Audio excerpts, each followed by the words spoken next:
name is Ignacio Hernandez. I'm an assistant professor in the Department of Educational Leadership.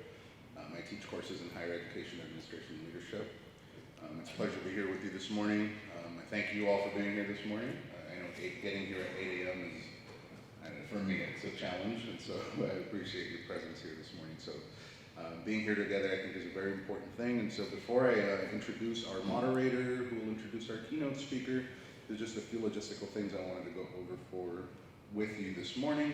On your chairs, you have a variety of handouts that we'd like you to take with you, pick up, and complete. So there's a handout for Dogs United. Join the movement to increase your cultural awareness, right? Some of the students are familiar with this. This little red quarter sheet about our conversation Thursdays. Please make a note in your calendars to attend when you can. And then finally, because we like to know if what we're doing is going well and what we can do to get better. So there is a short little assessment form on there as well. Please take the time to complete that before you leave this morning. So I'm going to introduce our moderator this morning. His name is Dr. Rudy Sanchez. Dr. Sanchez serves as the interim Associate Vice President for Faculty Affairs at Fresno State. He previously served as the Director of Academic Technology and Innovation. He was the lead in the development of the teaching and learning aspects of Discover E, Fresno State's mobile learning program. Rudy is an award-winning teacher and a highly rated trainer. He has facilitated training for hundreds of faculty, managers, and executives, and students from a variety of profit, not-for-profit, educational, and government organizations. Rudy conducts research and facilitate workshops in the areas of leadership, innovation, strategy, personnel selection, and educational technology. Rudy is also commissioner on the President's Commission on Human Relations and Equity. So please help me welcome Dr. Rudy Sanchez.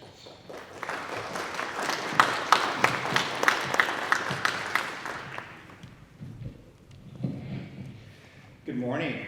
Good morning. Excellent. 8 o'clock, that's not a bad response. Thank you, Dr. Hernandez, for the introduction. And really, let me add my welcome to you.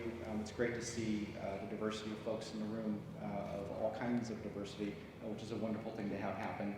It's always a dangerous thing to give a faculty member or transitioning faculty member a microphone. So I just want to say a couple of things before I introduce our panel. As Dr. Hernandez said, it's really important for us to have these kinds of conversations. And I think today in particular, it is important for us to learn and share with each other. I'm really grateful that we have a panel of people that I actually know, which is an exciting thing. I'll learn more about them today as we move along in this process.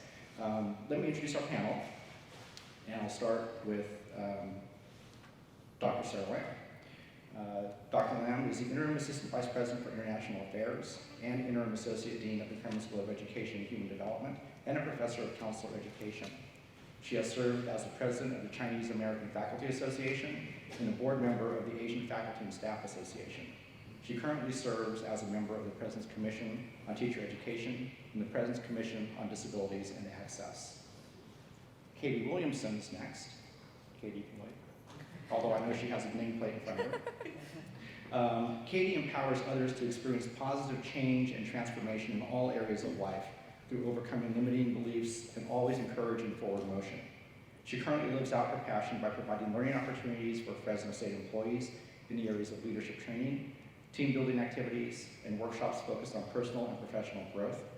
Katie has been instrumental in revamping both Fresno State's wellness and professional development programs. She received a bachelor's degree in psychology and applied behavior analysis from Fresno State, then continued at Fresno State to study obesity and develop holistic approaches to wellness through her master's research in kinesiology sports psychology. She is actively involved in helping others locally through the Fresno Rescue Mission's Rescue the Children program, and globally through Hope Rises Africa, a local nonprofit that cares for widows and orphans in Swaziland, Africa. Lastly, Katie enjoys reading, writing, caring for her dog Lola, and riding her motorcycle. Next is Dr. T. Hassan Johnson. He was born in Brooklyn, New York, and raised in the San Jose Bay Area. He holds degrees in Africana Studies, Philosophy, African American Studies, and a doctorate in Cultural Studies, and his primary research is in Black masculinity. He publishes and writes on hip-hop, negotiating the links between the social, historical, political, economic, and religious linkages between hip-hop culture and Africana people's lived experiences. In 2013, Dr. Johnson was the recipient of the Promising New Faculty Provost Award that recognizes exemplary achievements in teaching, research, scholarship, creative activities, or service. And lastly, Rima Maldonado. Rima has been a Fresno State staff member for over 12 years and works in the Office of Services for Students with Disabilities. Recently, she graduated with her master's degree in education with an emphasis in higher education, administration, and leadership. Rima is an active member of the National Coalition Building Institute, or NCBI as we locally call it, and is a member of the President's Commission on Human Relations and Equity. She was born in the Central Valley and currently resides in Sanger with her husband Rick and her two daughters, Amira and Nairia. Did I say that right? Naraya. See, I've heard that name several times. So it's great to have the panel. This is around a courage conversation, and these four individuals have shown a great degree of courage to come up here and share parts of themselves with you, and so we're looking forward to hearing what they have to say around some structured questions. So the first question, and we'll just go down the line initially, and we'll probably come back the other way for the second round. Share with us how you identify. What are some stereotypes you have encountered about your identity group? Dr. Lam. I really enjoy these questions, and each time when I ask the same question, I might have a different response, because it's very difficult to choose one area that I feel like I identify myself with. I am an Asian, a woman, a Christian, an immigrant, a first-generation college student, and someone who grew up from low socioeconomic background. So when I want to share something about myself, I'm thinking what have I become because of all this intersectionality of my experience?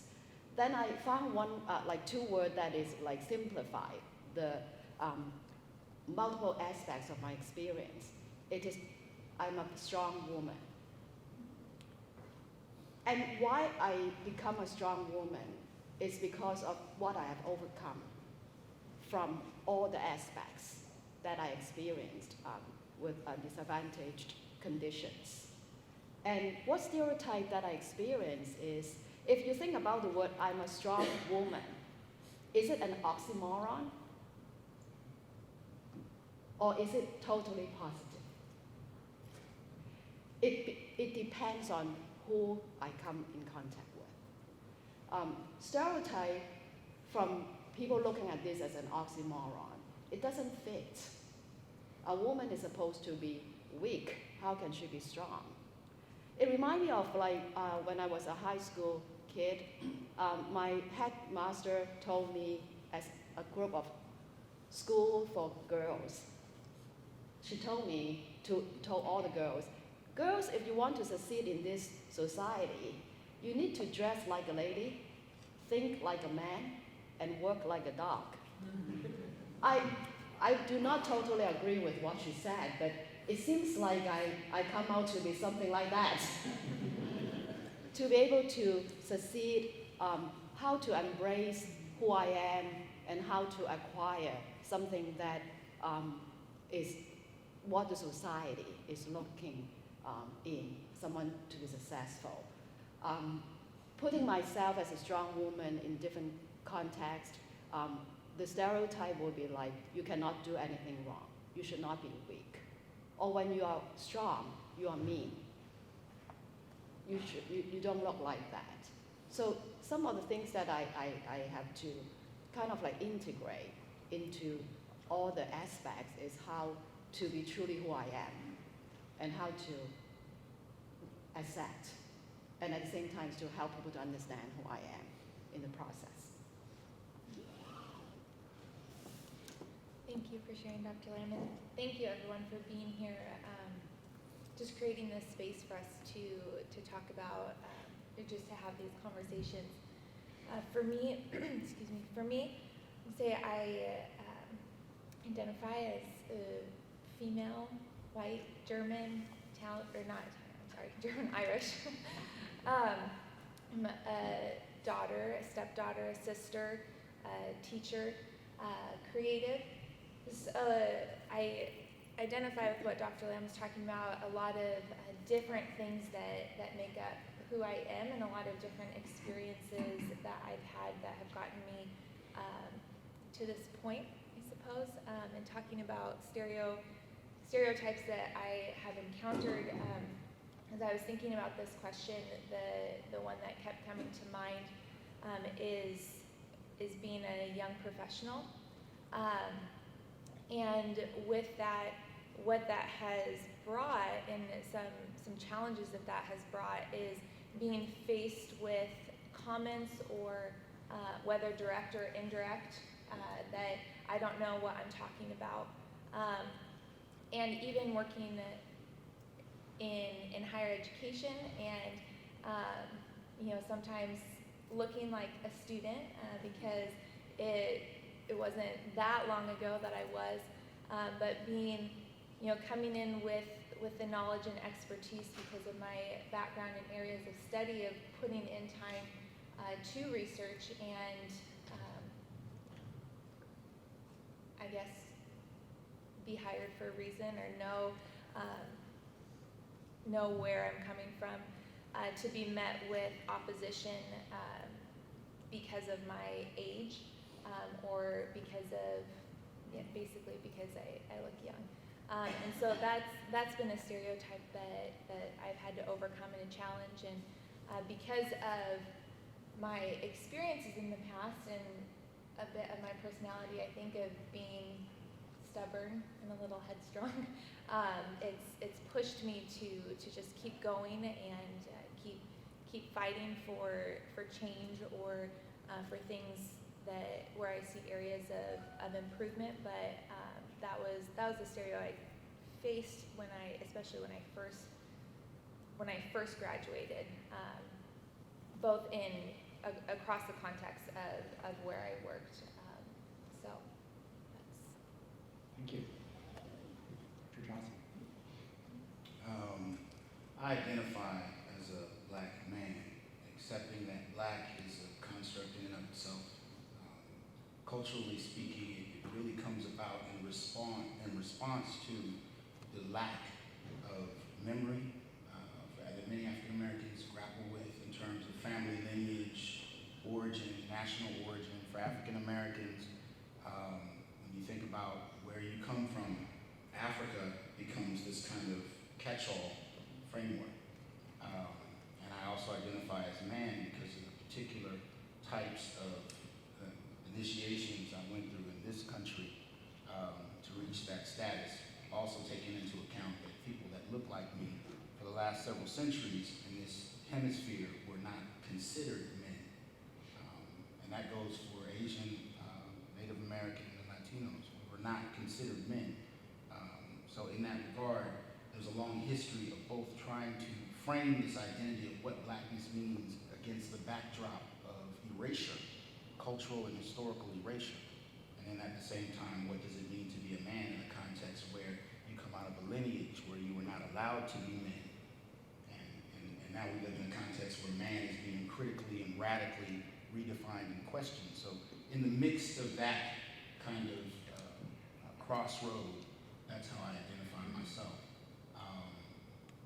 And in terms of the stereotypes that I faced, it's, I think for the most part, being black male, the stereotypes that I most face have to do with negotiating violence and accusations of hypersexuality, right? So in that regard, when people, for the most part, at least in terms of what I've experienced, engage me, it's always with the assumption that I'm going to do them harm. And there's a cross-section there between my race, my color, and my size. So this idea, and speaking in terms of stereotype, it comes out of a particular stereotype of the brute, right? This irrational, hyper-violent person who's going to do you harm simply because that's at the core of who he is. Right? So I've had to negotiate that dimension of it, and of course the hypersexual element being that I'm going to not only do you violent harm, but that I'm going to do you violent sexual harm.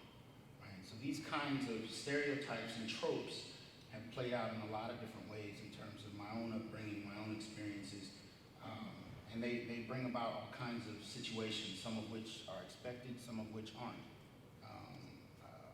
tell you about multiple situations of being thrown over the hoods of police cars simply for walking. I can tell you about situations where I had administrators who were actually involved in hiring me in certain academic spaces clutch their purses and almost kind of try and hide in an elevator as if I'm going to throw away my doctorate for whatever you have in your purse. You know? But those kinds of situations in many ways help to kind of shape my experiences. And then of course the last one that I'd like to bring up is that erasure, that absence. As I kind of advanced and completed degrees and found myself working in different environments, I also saw less of me. Even walking in this room, one of the questions I ask myself, and I do this most of the time when I walk into spaces, is how many other black males can I find? Now, I can't see all the rows, but from what I could see, I counted 3. That has been the majority of my experience in many of these kinds of spaces. So navigating those elements, right, are some of the things that I've kind of grappled with in regard to both how I identify, what do I identify against, and what are the constant types of pressures imposed upon me, right? Threat and negotiation of violence, hypersexuality, and erasure and absence. Good morning. Thank you, everyone, so far. So I always say, and it's something I've probably been trained at, when you look at me, you can identify me. You can say I'm a woman, and there's several things you might make this perception of who I am. Of course, I identify as being a Latina, but I'm also consider myself biracial. I'm half Arab. And so when I say that, you always get that, oh, I couldn't tell, and so a lot of the things that I have been challenged with as my identity, of course, being a mother and always the stereotype that my family shouldn't come first if I want a job, or I have to make a choice of what's the most valuable thing. And so I tend to think people think I'm not going to give my all for being stereotyped as a mother. But a lot of things that I think shape me who I am today, and I always make a very conscious effort for all those to be included and to make sure that they're included at the table, is the identity of me being Latina and Arab.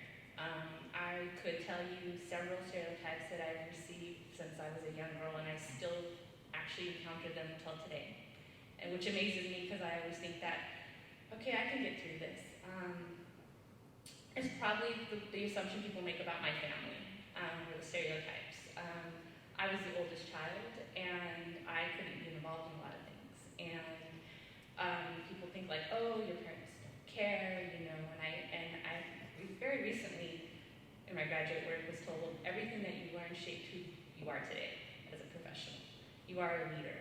And I remember thinking, I've always been downplayed for that being that person, that stereotype, like your mom wasn't involved, and I kind of laughed and I said, well, my mom owns a business now, and she has 4 students that went to Fresno State, all 4 of her daughters. To make the assumption that my mom was a single mother and a stereotype that we were going to do nothing. Look at me today.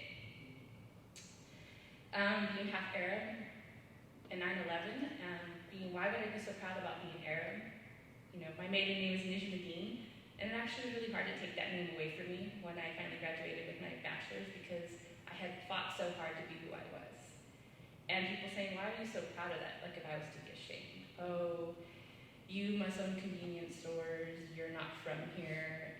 And I'm always just shocked because people have the audacity to make these assumptions, these stereotypes about where I'm from and how I should not be proud of that. So when I looked at this, I had a list of things, of stereotypes. So I debated to say this just so you know the things that many people face with the stereotypes. I'm too Mexican, I'm too Latina. I'm lazy, I'm loud, I'm too excited, I must be a gang member, I'm dark, so I must not be from America or born here.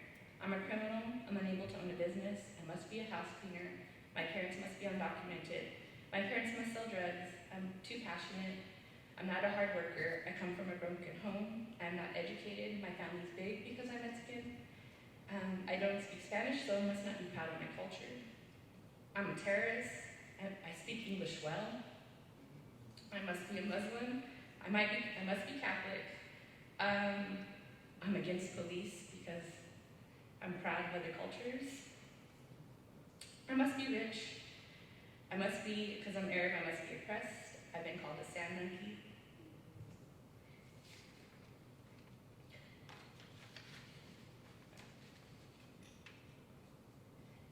My name is so ethnic, and I might not be proud to be American. Again, the courage of our panelists to be here and compelling stories of all of us. And we're going to continue to learn more from these four wonderful individuals. We'll go on with the next question. We all have biases, stereotypes, and misinformation about groups other than our own.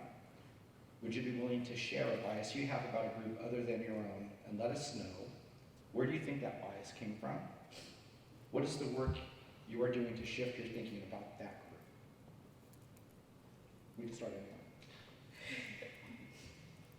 This was a really hard one. I was probably very nervous because I have to be really honest. So I said I have to be authentic in myself. So I'm going to put them together, the questions. So I know where this bias comes from for me. Being a young girl, all of a sudden my family says, let's move. You know, we're going to move to Sanger. And where I was more of a majority in school, I became very much of a minority. And so I went to a school where there's a lot of predominantly white students. And I came into a school that was very, socioeconomically high. And I made this, their life must be perfect. Everything is wonderful for them. You can see from my last stereotypes, I was little, I wanted to be white. I wanted to have the pretty blonde hair. I wanted to have the perfect family. My mom remarried, so I had my stepdad, and I always thought everything was so great. Their parents could attend things, they could be involved in everything. Teachers seemed to call on them more. And, even TV, I laugh and I go, I'm not watch the Brady Bunch, everything seems so perfect. And even now I look back and I'm like, okay, now I know this, trust me, I've learned from this, and so being really honest about that seemed like the perfect life, and when you come to this school and you live in this neighborhood and you kind of have a house similar to them, I was asked, do your parents sell, drugs? I'm like, am I not supposed to have this? Are we not supposed to look like this? And so I always wanted to be someone else when I was very little. I wanted to be able to put my hand through my hair and be like, look at how pretty hair goes, and I still struggle with my hair.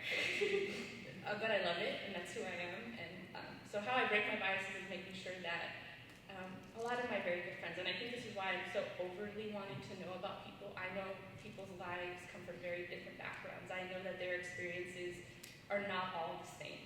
I make a conscious effort, and those that know me know the passion that I have on campus. But if you don't know me, I'm always trying to pull people in. I want to know their lives. I want to know where they're coming from, because I know what it feels like for someone to make that bias against me. And I'm not perfect, and I'm always learning. Something to say in CVI, I love to make mistakes. I'll be okay with that.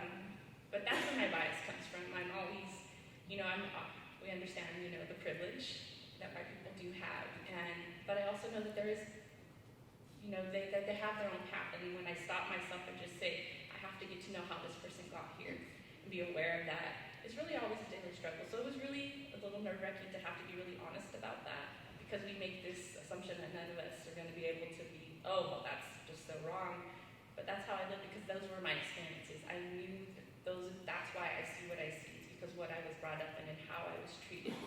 When I see people, I don't want to always do that, but I have to take it back. And I'm not perfect, and I have to analyze the situation again and say, how do I get to know this individual without making that their life is perfect? It's not. And then when someone says, oh, I went through that, or, and then you find that connection. And the way you, I think, overcome biases or those assumptions about individuals is finding a connection with those individuals. Because we're all individuals, but I'm sure by our identities, by looking at us, we can't know everything.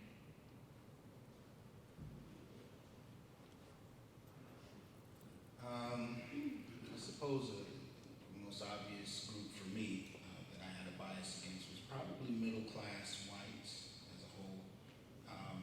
My family, we grew up with very, very little materially. So we moved to areas where we could go to public school for free, and the public schools were better quality than other areas. And we moved every 2 years of my life.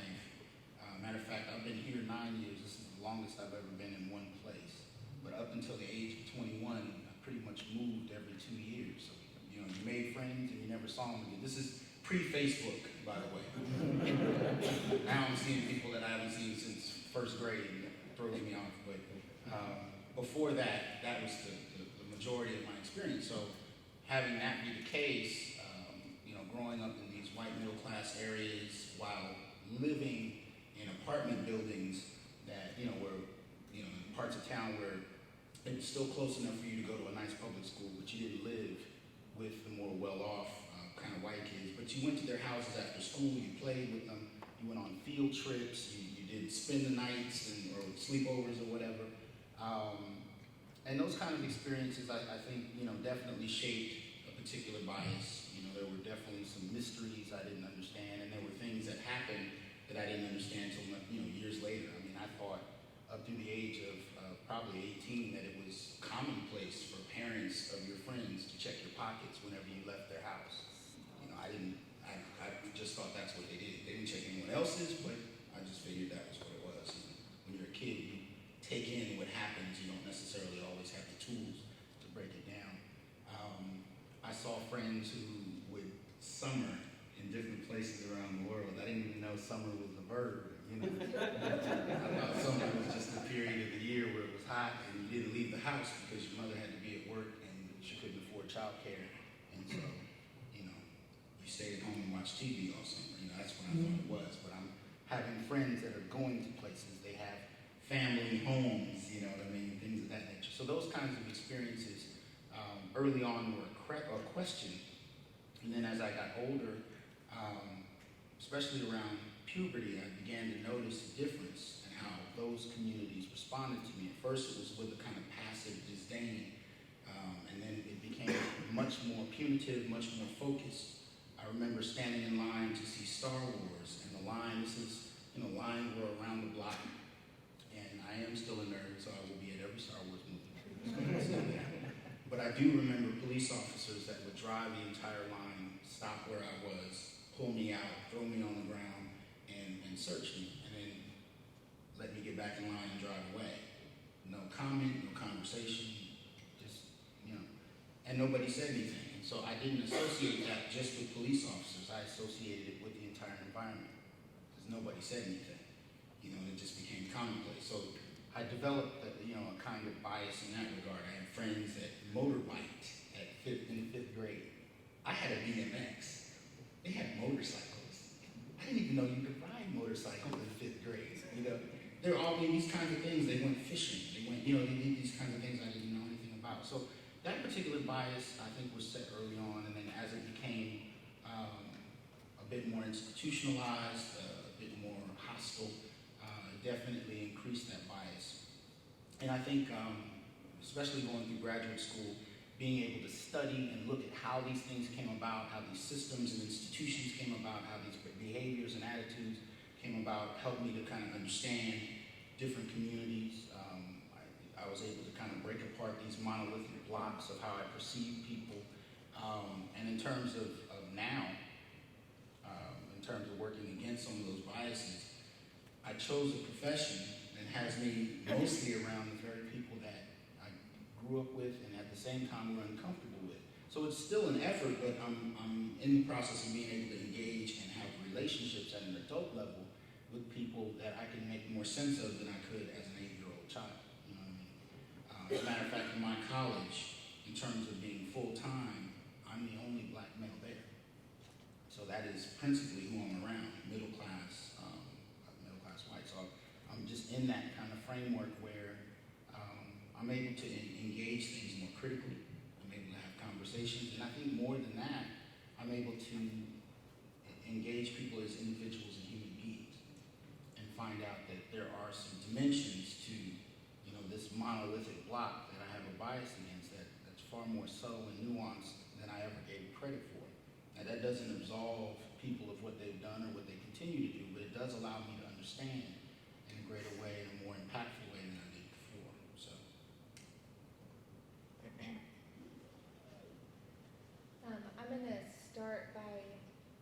echoing what Rima shared, excuse me, what Rima shared in the beginning of that this was a difficult conversation or a difficult question when I saw it on the questions that we were sent, and Rima and I didn't have a chance to really connect this week, but in the few times that we did,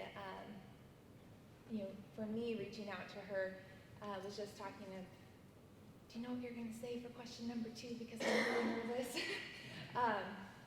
But it's also a challenge for me because as I've shared and done other speaking things, whether here or other places, one of the ground rules that I usually will set in my presentations, the first one is to be brave. This is mine. We're friends. Thank you. And sorry. I'm okay. But just having these conversations, it's hard just to think about, and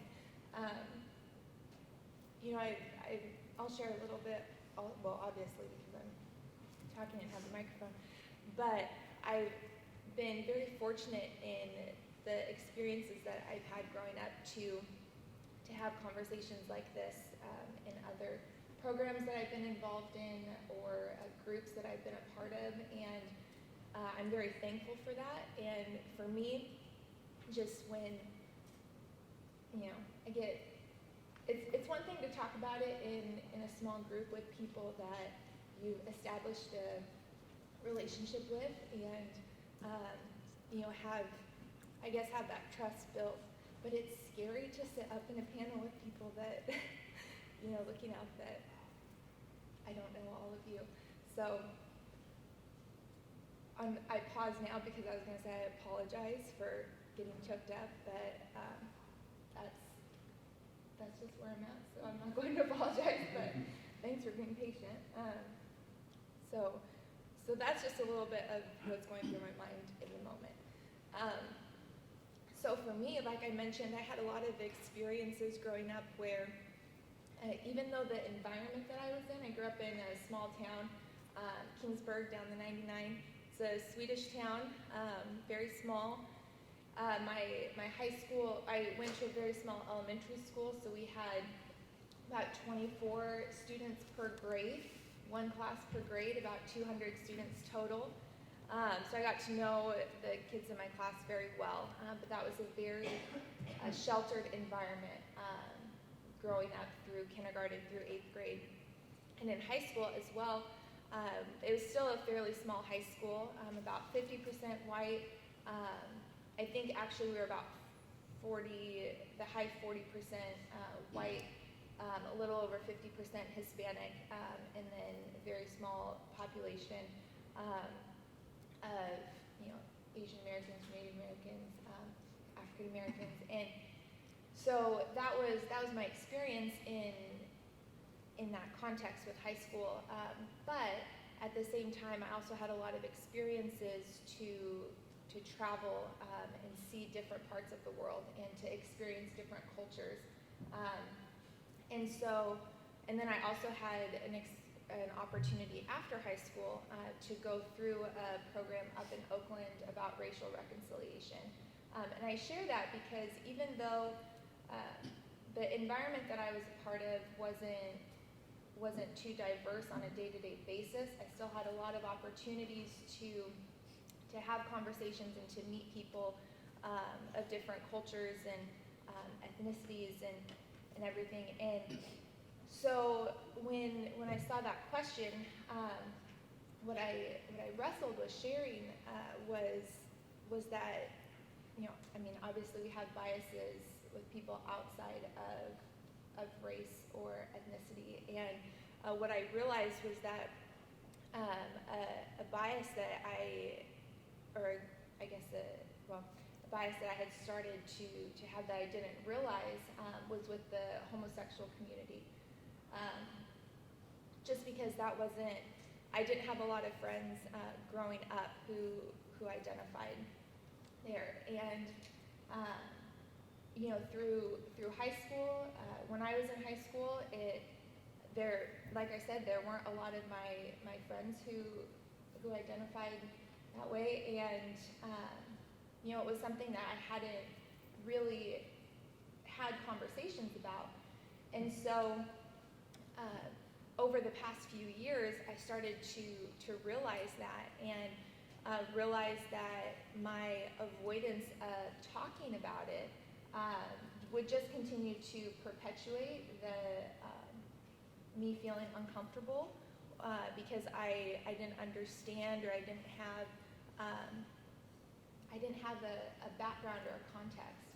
And so I realized that I had a choice in that, to either keep closing myself off and not putting myself in situations where I could find that common ground, or I could start having conversations and I could start moving forward. And so a few things that happened. One of my very close friends that I had known for probably 4 or 5 years, we started having conversations, and he shared with me. I was one of the first people that he shared about coming out as homosexual, and also in the Christian church, and what that experience was like for him. And it was so special because, for me, if that had happened a few years prior, I wouldn't have known how to still engage in a conversation with him. But because I had recognized that about myself, we were able to have this beautiful conversation. And I had started a blog as well with the intent of creating a space for people to share their stories. And him knowing that, I asked if he would be willing to write about his experience, and it was something that he had been working on, and he sent it to me, and about his experience growing up in the Christian church, knowing that he was homosexual but not knowing how to talk about it. And reading it, I just wept because the way that he was able to put his experiences into words was so beautiful, but at the same time, because I had opened that space and asked him to share and been willing to have that conversation with him, I also got to hear about his experience, and we got to connect on a deeper level because of that. And so that was such a beautiful moment in our friendship, and for us, and being able to share that as well, and have a place for him to give a voice, and also for him to have the courage a few months later to share his story in that avenue, and to put it on his Facebook page as well. So there is that, and then in addition, I professionally realizing that I'm in a unique position that I get to coordinate opportunities for our employees to learn. And what I realized, or what I thought about was, if gender or homosexuality is something that I've had a bias towards, and am wanting to know more about also, then I wonder how many other of our 2,000 employees here have that also. And so being able to reach out to the Cross Culture Gender Center and ask how we can partner in having opportunities for the rest of the staff to come and have conversations. We were able to have a class last year, and I guess selfishly I put that on there because I wanted to go and just have that experience, but it was one of our most well-attended classes, I would say, in that series last year, and it was a really great opportunity for people to come together and ask questions and have conversations at their table. And so I guess that kind of leads to working on overcoming those biases. For me has been, first we have to, like I said in the beginning, be brave and willing to look at what are those biases that I have, or what are those areas of where I feel uncomfortable, and then seek to just find understanding and find common ground, and people who I'll feel safe in that context talking to. So I think it is easy for every one of us to accept that we have bias. And it is very difficult for us to say out loud who we are biased against. It takes a lot of courage, and this is what I have been hearing from all my fellow panelists. I felt like, as I shared earlier, that I came from a lot of intersectionality of groups that experience disadvantage. So I felt like I would be very understanding of different groups, different people who experience disadvantage. But to prepare for today's discussion and sharing of experience, I asked myself, if I identified myself as a strong woman, who would I be biased against? And looking around this room, we are all coming to Fresno State higher education. I would presume that a lot of us are survivors. We rise above the disadvantage that we experience. But could I, in the process of trying to achieve, disconnect myself with the groups that I came from? And then I reflect, within my own family, I grew up from a big family of 7 girls, 1 son. The reason why we have 7 girls and 1 son is in the Chinese culture, it is a shame to not have a son. So my parents make it clear that we would not have been born if we were not for waiting for the son. So that is so important for you to understand how I look at my gender as a female. So I look at my fellow sisters, and they all love me and hate me. Because I came from the whole family, but I excel. And I almost make them feel bad that they have not achieved. Does that make sense? And so I wrestle with the idea, when this society, we all embrace resiliency, the wonderful ability to bounce back from hardship. And we glorify resilient people. But at the same time, resilient people kind of make it right for people, make it okay that those who are in disadvantaged situation, they just don't try hard enough. Because look at the resilient person. They can do it, so you can do it. Does it make sense? So what I have wrestled with throughout my life is to remain connected with who I came from. And also to develop the empathy for those who are still struggling, who have not achieved the role of being resilient. They succeed despite. But some are still struggling. And how do I keep that feelings for them? I think that to help me to overcome my bias is for me to remember the feelings. And sometimes we have to suppress the feeling of hardship because we want to move ahead. But to be able to still face my own personal feeling towards the hardship, to be grateful for who I have become, but to also feel a sense of commitment to help those who are still struggling, help me to work on my bias, if the idea of if I can do it, you can do it. But not to impose my journey on others' journey, because they may not have the opportunities that I have. As an immigrant, I experience discrimination, but at the same time too, I experience a lot of people in America who helped me. But some of my sisters did not experience that. They went back home. They did not make it. Not because I'm better than them, because I have different way of looking at life, and I have different people who have helped me that they do not have.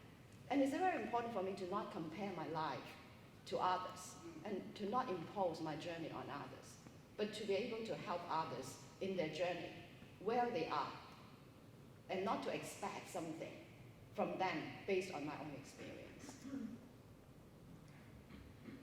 Thank you all once again. And if I could just reflect back a little bit here, if you look for themes in the responses, lots of courage to be here, but also courage in their life journey to reflect. And I think all of us can learn from that, the experiences they shared with us, and the connection, or the theme of connecting with others.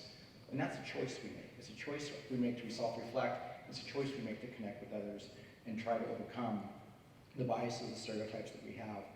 But again, I want to empower all of you that is a choice. We can do this if we choose to do so. Let's go on to the next question. And some of you have started sharing about this already, but reflecting back on the stereotypes you shared about your identity group from the first question, what have your experiences been on campus related to the stereotypes around groups that you belong to? I think as a strong woman, if that is what I identify with, I found like a lot of people kind of like expect me to do a lot, expect me to do things excellently, and if I do it, it is a given. But if I cannot do it, how can you not do it? Because you are so strong, and not to expect to help me or to be like empathizing with my struggles. I feel like I alluded to this in the beginning, and as I listened to other people share, started thinking of other things I could have shared in the first question and all of that. But I'll share this story here that relates back to the stereotype I shared in the beginning of being a young professional. And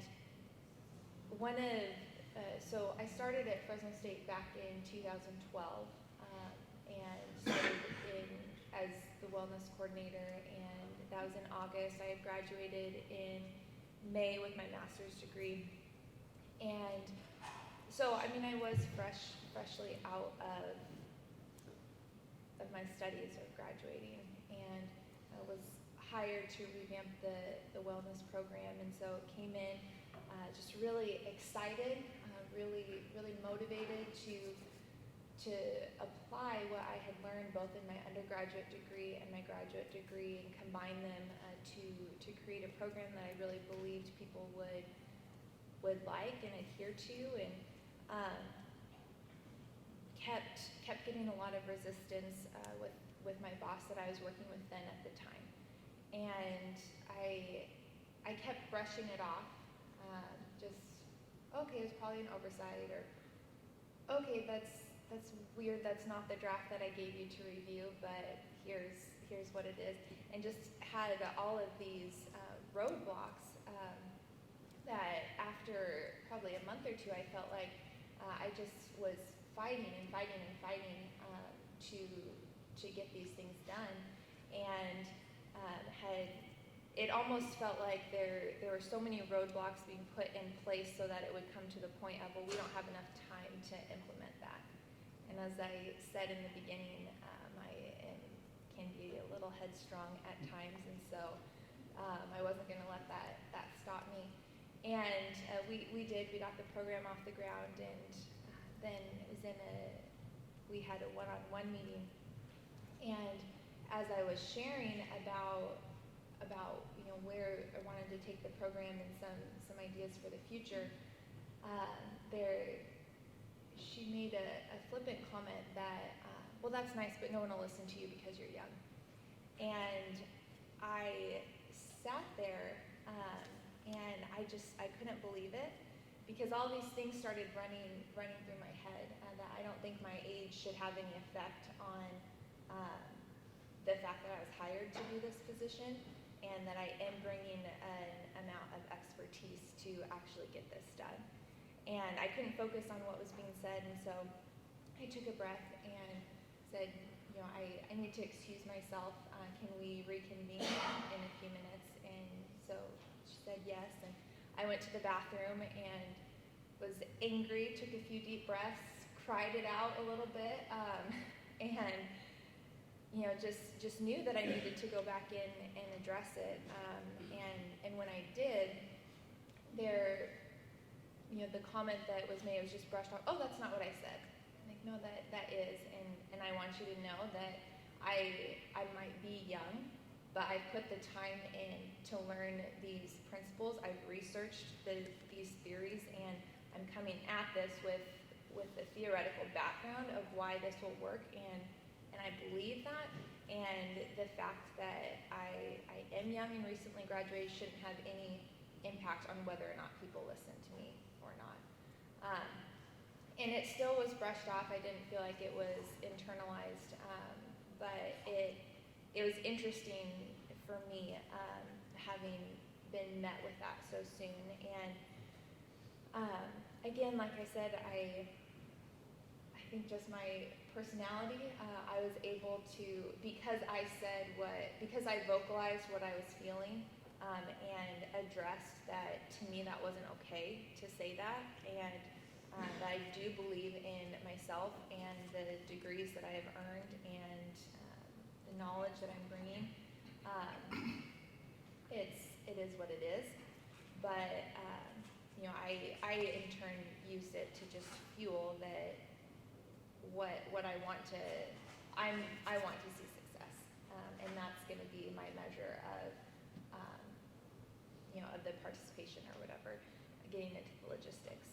But yeah, that was one of the experiences I had. Thank you. Dr. Nelson, if you wish. I want to thank my colleagues here on the panel for complicating the narrative around how we talk about bias, stereotypes. I think they're intersected in many ways. Obviously, we're talking about race, but we can also, as has been done, talk about gender. And I particularly appreciate the addition of age and the way those things interact in that regard. I can say that this is a little before I came to this campus, but I finished my master's in a year. The year after I finished my bachelor's. So I became a professor at 21, and as of now, I've been teaching for 18 years.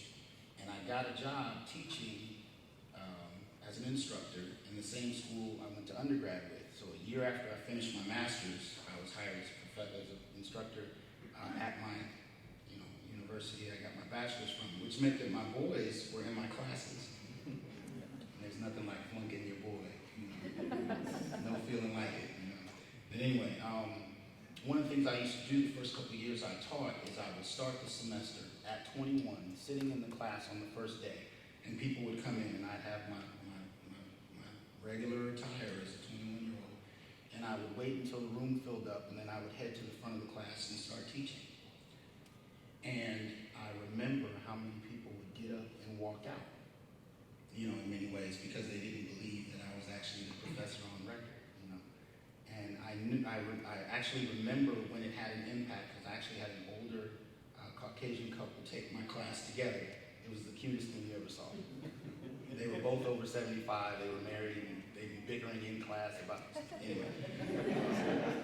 But I remember when they spoke to me at the end of that semester, they said, now we have to wonder when we're at the bus stop, when we see someone that looks like you, we not only have to wonder if we might get robbed, but now we have to wonder if they might be a professor. And that was something that I was pushing for, but I didn't realize it. But age played out in a very interesting way, being young, black, and male, because there was this complicated space of how to negotiate perceptions of me in regard to stereotype. As far as being here on campus, I mentioned having a senior administrator, kind of subconsciously clutch her purse in my presence, things of that nature. And that happens in very subtle ways, very nuanced ways. I think if I called her attention to it, she wouldn't have regarded it as a conscious act. I still get degrees of that in various ways.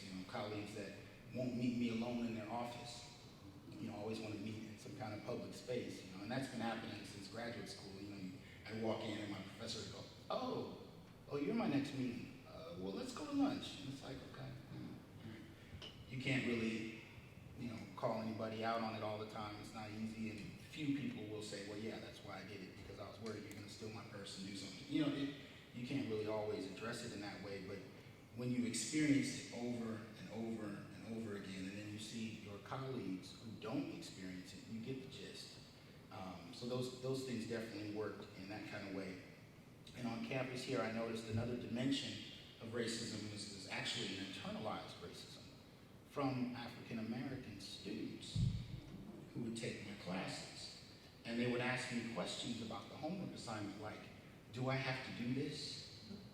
Or is tomorrow's class going to be important? Because I have a chemistry assignment that I need to work on.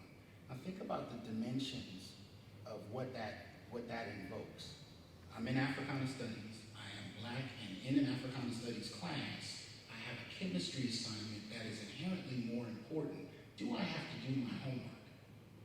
Should I come to class next week? Is it going to be important? Also, and they found this out statistically, the expectation that I entertain. Now, I think as professors, we all get a degree of that, but there was actually a recent study done that the results were that Black professors had the highest level of expectation for entertainment out of every other demographic teaching. So I do have students that come to my class and wait for me to entertain them in some way, shape, or form. And the degree to which I don't becomes a reflection on my ability and skill rather than anything else. So those kind of issues played out in some very interesting ways. And then of course it also plays out in terms of major. Should I get this degree or that degree? Well, that's just Africana Studies. That's that Black stuff. So you experience that from all kinds of demographics, including African Americans. And in terms of how I've experienced stereotypes in regard to gender, as I mentioned earlier, it presents differently, particularly for males of color. We talk about masculinity in males as a composite kind of category, but it isn't. And particularly men of color have not had the kind of history, particularly in this country, that we assume and associate with privilege and masculinity. So, in many ways, what I've noticed is that there is a lack of compassion or empathy, particularly in regard to male pain, victimization, and vulnerability. Right? And I see it in a lot of kinds of ways, but because of the time, I'll only mention one. In this very room last night, when Dr. David Pilgrim gave a presentation, how many came last night? Only a few. Okay. Well, you missed an excellent presentation on stereotypes, and I hope you get a chance to check them out today. But he showed on these screens here 2 slides at the same time. They were one image, sort of, and one was of a woman, and they were both cartoons, paintings and whatnot. One was of a woman that had a thread sewn in her mouth, and the other was what looked to be like an Asian man whose tongue was pulled out, put on top of a table, and nailed to the table. Now, David Pilgrim, and he'll tell you about this later, he does something that I think is incredibly important. He doesn't tell you what the images are. He asks you what you see. And he asked the audience, what do you see? And there were several hands that went up, and there was a lot of conversation. Not one person mentioned this depiction of a post-World War II Asian man whose tongue is nailed to a desk. And the themes were the same in terms of silence, absence, erasure, but because of this masculine factor, it wasn't considered. So when we talk about vulnerability, victimization, and masculinity, I think a lot of us overlook the subtleties and the nuances of what that entails, particularly for men of color. And that has definitely been something I've experienced. But sitting in the room and looking around and noticing no one, I'm not acknowledging that at all, is the kind of feeling that, is reminiscent of what we're talking about here. But, thank you. So I have lots of experiences, some from even being from an undergrad, so got my bachelor's and my master's here. But I'll reflect to something that quite happened to me in my work environment. Being a Latina and being the tokenism, you come to me for all the questions. And there was one time that at the time the campus was really reflecting on making our materials in Spanish. And I had, at the time, my previous supervisor came up to me and says, do you think you can translate all this in Spanish? And I kind of looked and I said, I am not that fluent in Spanish. I can't even write it. this shocked look, and I work with some other individuals that we have a similar identity and actually speak Spanish way fluenter than me. And I kind of reflected and said, well, you know, why don't you ask so-and-so? What? They speak Spanish? And I was like, yeah. Kind of make that look of like, rolling my, I'm sure I rolled my eyes in my head somewhere. And I thought to myself, yes, I'm aware that I probably look a little bit more Mexican than other people in my office. I probably am a little bit more, talk about it a little bit more, but I don't think that reflects on who's more Mexican than others or who's more Latina than others. And it was that really big reflection that somehow I realized that my identity really reflected what people are thinking to me even in my own environment. And it was many, many, many other incidences after that that was always reflected back to me of what it was being like Latina, and I just would always be like, I am not the only person in this office. And we call those, you know, after a while, you hear little subtle things like, do you know anybody that cleans houses? And I'd be like, again, why me? And now the joke goes, Rima knows everybody. I know that joke. But I started realizing in the last few years, those were microaggressions. Oh, your mom's a single mom. Oh, you know, like just little subtle things. And those from the stereotypes that people believe. And I'm constantly facing this. I'm aware that when I walk in the room that I am young. I'm a young professional. I'm aware that, you know, many people would say, you know, oh, she's Latina, so I guess I can say I identify many times in the room. And those people wanting to get that reflection of what it feels like to be that person, or tell me, you know, and I'm, again, I'm probably not, I don't speak for all of us, I'm not the spokesperson for us, and going, oh, well, you don't speak, and then the audacity sometimes for people to give you that look like, well, you don't speak Spanish, so then all of a sudden, I'm not somebody anymore. So that's always really hard, and then I always come and go, I'm also Arab. Oh, you are. And I always laugh when people, so, and this happens literally in meetings that I go to. So where's your dad from? And, you know, like, and I'm just like, wow, like, you know, I feel a way to ask about me, to really get to know who I am, but it starts to be very right away. Or my favorite, because people assume people from Middle East are also from India. And well, you don't have a dot on your head. Or, oh, are you Muslim? How come you don't cover? I'm not Muslim. Or they're so mean to you in your country. I'm like, everything I'm telling you has happened to me here, in my profession. Thank you all. We actually have Dr. David Pilgrim in the room. Synagogue, church, every teen, everybody was doing what you're doing. So this is pretty awesome. Also double as the Vice President of Diversity and Inclusion, so I'm stealing ideas also. And as a good administrator, I won't give credit for where I got the idea. A couple things. One, my first definition, this is a little strong. My first definition, I'm a sociologist, and I remember years and years ago, everybody's talking about how young they are. Well, I'm not that young, and I remember about 30 years ago when I started teaching, we had a definition of stereotype, which was it was a faulty generalization based on a kernel of truth. And now there's all these research projects to determine the kernel of truth approach. And I always had a little bit of problem with that definition because kernel of truth, you could focus on just the kernel if you wanted to, if that makes sense. But here was my other problem as a sociologist. We study groups, and we study patterns of behavior. And so we find patterns of behavior.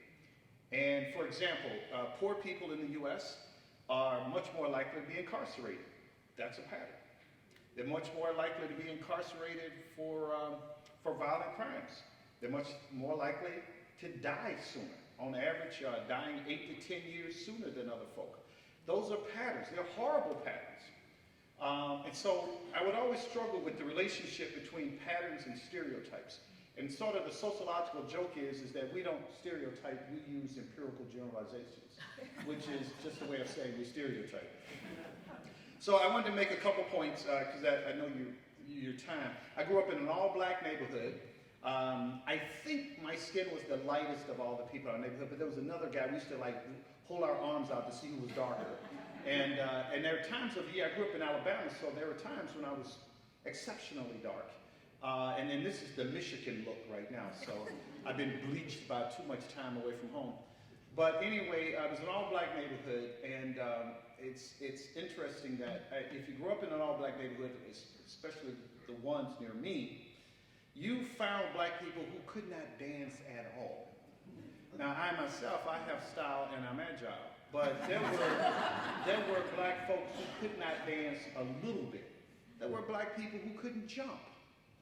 I mean, if they jumped, you couldn't get a sheet of paper underneath the difference between them. There were black people who did not like hot sauce. We thought they were strange.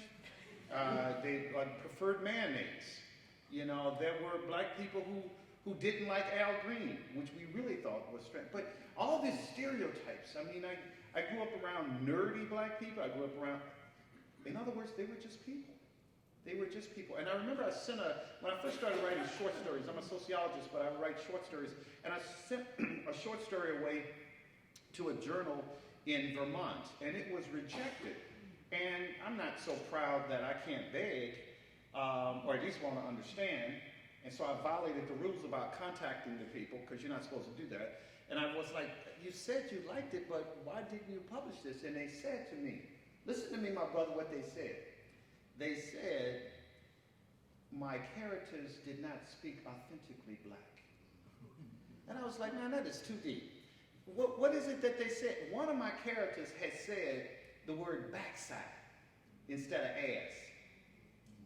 Now, I grew up in a neighborhood where, for most of the people in my neighborhood, if you said backside instead of ass, you got your ass whooped by somebody, right? Because you didn't use. So there were these like fake cuss words, you know what I'm saying?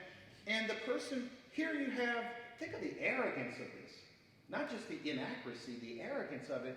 You have a white journal editor in Vermont, which, by the way, there were more black people in my high school than there were in the state of Vermont. That's an actual fact, okay? And it wasn't even close. They were like, check it, do the numbers. I did it. I thought it was the most incredible thing when I discovered that. So I have this person sitting there with an idea about how black folks talk, or should talk. And it's kind of reminiscent of like the movies where you have black people acting a certain way, from the first movies to I'm not doing the 30 okay, quick. All right, real quick. And that was a great story you just ruined. All right, so I told that. All right, so real quick. Oh, I want to encourage everybody to read Domingo Martinez's short story, Mimi's in the Middle. How many of you have heard of that, Mimi's in the Middle? Please read that. Listen to it even. NPR has it on there. And it was, just do it, and you'll thank me. It's the most heartbreaking thing you'll ever read in your life. All right, and then quickly I wanted to say about the question of biases. I grew up in a neighborhood that taught us to not trust, dislike, and in some cases hate pretty much every group. And I think the reason these people struggle, I'm speaking for them, I just met them, but I think the reason they struggle is because they don't want to hurt folks in the audience, and they don't hurt others, and they don't want to hurt themselves. But I can tell you this, a part of getting better is to recognize where the real bias is. Because you can't fix it. And I grew up in a neighborhood that taught us to hate Catholics, gay people, white people, name any group, and other black people. So, all right, and then the last thing I wanted to say was thank you for having me. And I don't appreciate these 30-second things either. Thank you.